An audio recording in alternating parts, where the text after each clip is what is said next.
So I was thinking to myself, um, if you look at the newer stuff that's coming out in comparison with the older stuff, or more recent figures that have been released in comparison to some of the older ones, and I'm not just talking about G1s, and although I know Skullgrin's in the thumbnail, I'm not just talking about the Legacy Skullgrin. I'm talking about a lot of figures. What is the point where, if it's just a better figure, it's a better figure, regardless of whether it's new or old. And you can make, I'm sure, everybody who loves they have to have everything that's new because they think it's better, are going to say, well, you don't even have some of this stuff in hand. How do you know? Well, we have lots and lots of the newer releases in hand. I do, and in comparison with the old stuff. And half of the time, or at least a good percentage of the time, the older stuff is just genuinely better. And when I say better, it's a number of categories you have to factor in. Sturdiness is one of them. How does it feel in hand? Is it better quality? It's not just the obvious paint apps, articulation, engineering, that a lot of people love to use that word, engineering. I don't think a lot of people even understand what that means, engineering, when they say it. Every transformer has been engineered and designed. When they say engineering, they're talking about intricacy, detail, level of engineering, I presume. But there's a lot of other factors too. Like I said, it's that sturdiness. It's the original price points, original MSRP, what the value we're getting for that money. Is the figure true to the character is another factor considering. In Skullgrin's case, or any of these newer quote unquote pretenders that aren't pretenders, it's actually it goes against the character. It's a betrayal of the character, in my opinion. But let's take Skullgrin, since I'm bringing him up. We look at the old one. It's one of the, in my opinion, I've always said this, even before we've even had news. I've said this for decades. It is the best, most detailed sculpt in that pre-McFarlane era. And this is a guy, coming from a guy that was a member of the McFarlane Toys Collectors Club in the mid-90s, late 90s, when I was in junior high. It's a fantastic sculpt. It's also one of the most articulated pretenders. It's not the most.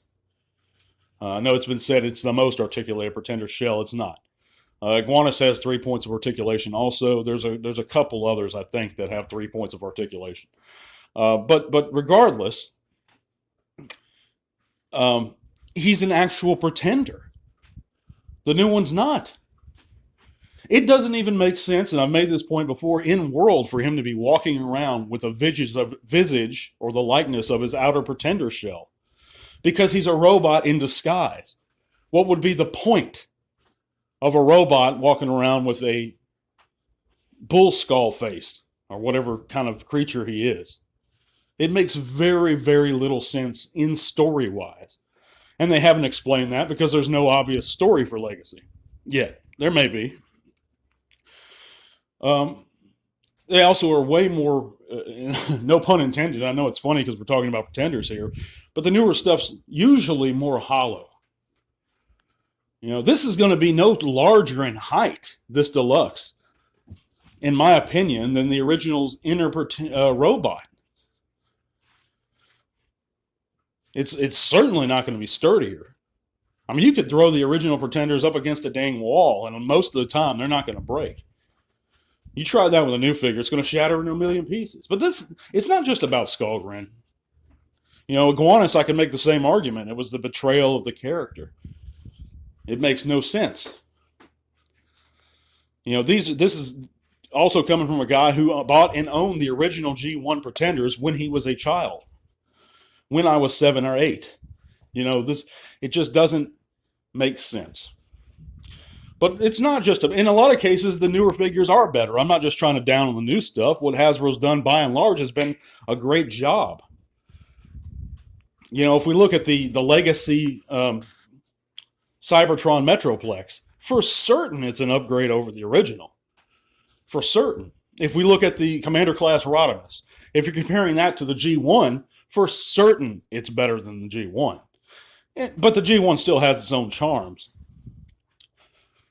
But at the same time, at what point are we just content to settle with a great version of the character? That's happens to be better than the norm.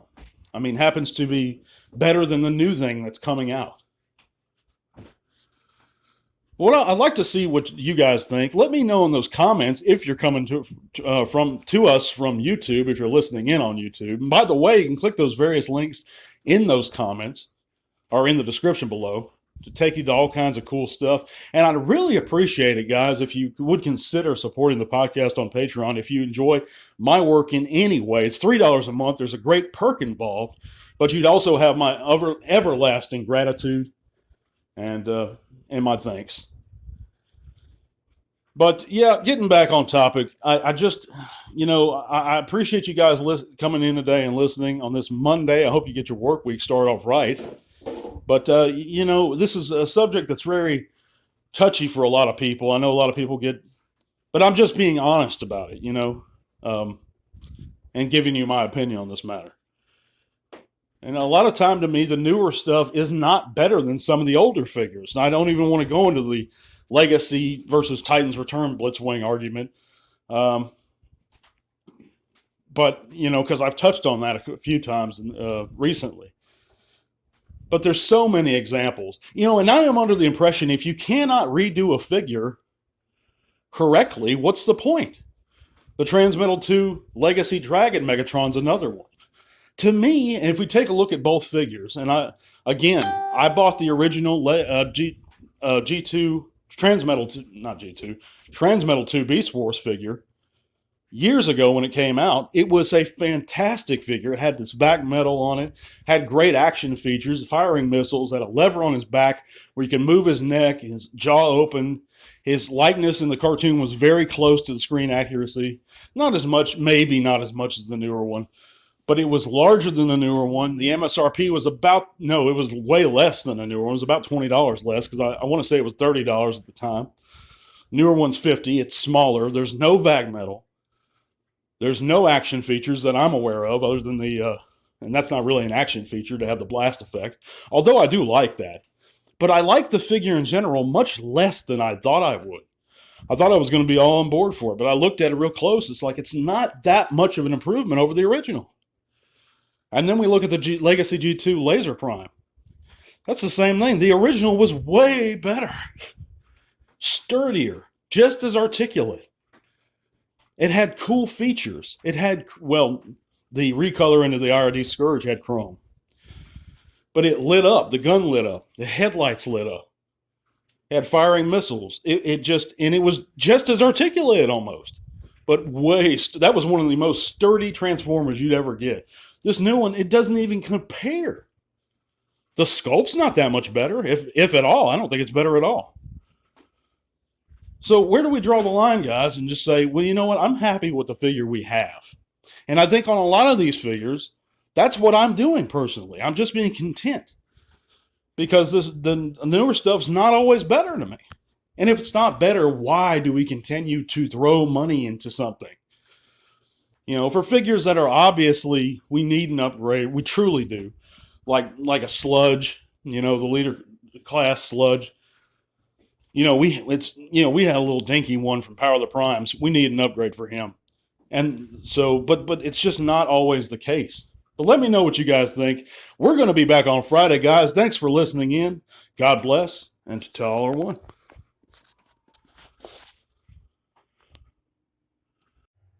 This podcast is made possible in part thanks to the amazing support of our patrons. Click the link to our Patreon in the description below if you'd like to help keep T-Talk Raw going strong. Thank you.